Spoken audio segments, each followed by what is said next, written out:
So the Republicans just released their plan to tackle the debt ceiling. Let's take a look. It is everything from eliminating Pell Grants to students removing access to Head Start programs and childcare, to cut in funding for border agents. What happened to Back the Blue?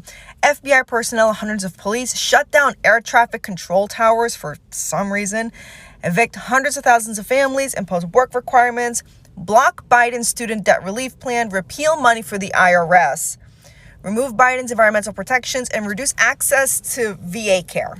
And yet we all know that the one thing that needs to be done to tackle the debt ceiling, to tackle the economic crisis, and to fund programs that better America is to tax the wealthy. Now, let's make some things very clear.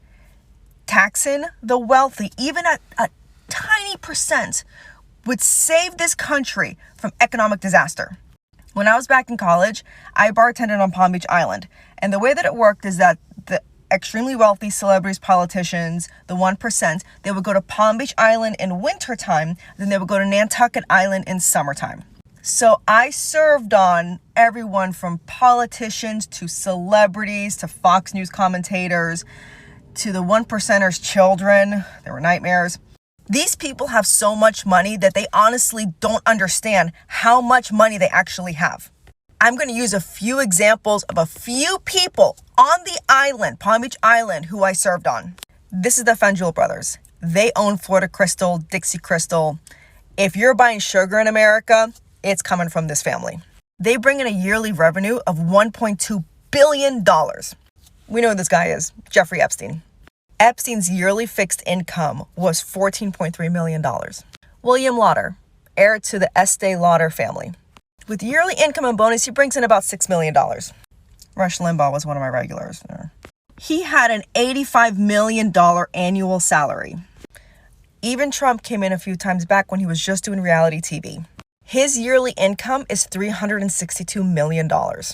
So let's add this up real quick.